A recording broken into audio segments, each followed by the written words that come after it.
Смелость рождает судьбу, а слабость — лишь тень чужой воли. Юлий Цезарь. Kuni bitayotganini sezgan mustabid tuzum jon holatda tarbasiga tushib, ittifoq xalqlari o'rtasida urush chiqarish hamda shu yo'l bilan vaziyatni qo'lga olish uchun mash'um rejalar tuzardi. 1989-yilning iyun oyida Farg'onada ana shunday fitna uyushtirildi.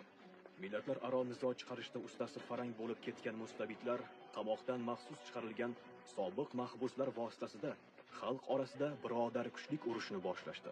Minglab begunoh kishilar, norasidalar mash'um urushning qurboni bo'ladi. Siz bir narsani tushuning, bu oddiy ko'cha bezorlik emas. Agar yuqoridan hasboshlab turilmasa, har bir odam qilayotgan ishining oqibatini o'ylaydi-ku. Bu xalqning irodasi emas, bu yuqoridan bosimning oqibati.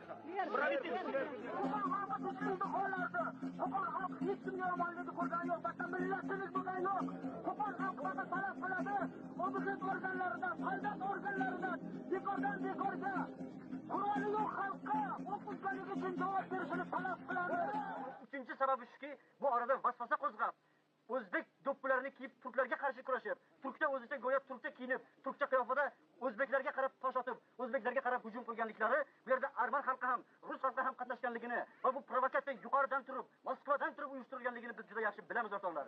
O'shaning uchun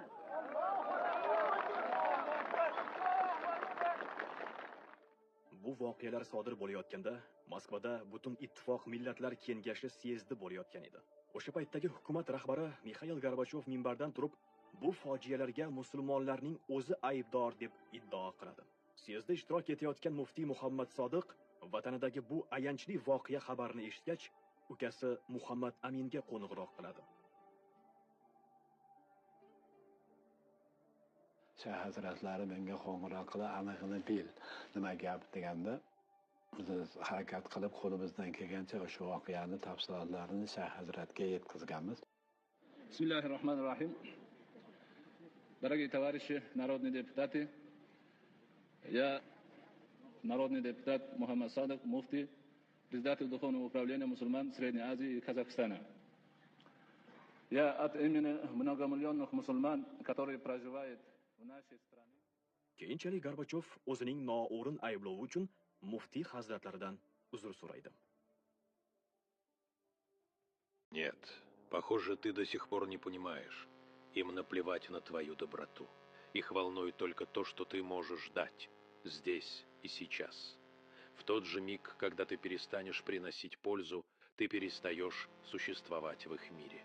Это та правда, которой ты боялся смотреть в лицо. Они будут говорить о верности, они будут говорить о доверии, но верность лишь маска, которую они носят, пока ты им полезен.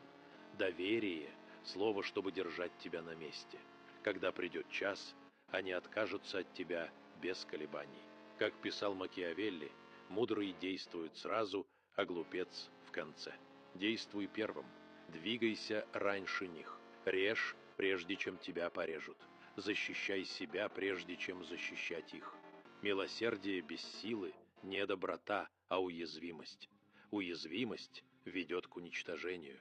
Это не жестокость, это выживание. И выживание – единственная корона, которую стоит носить.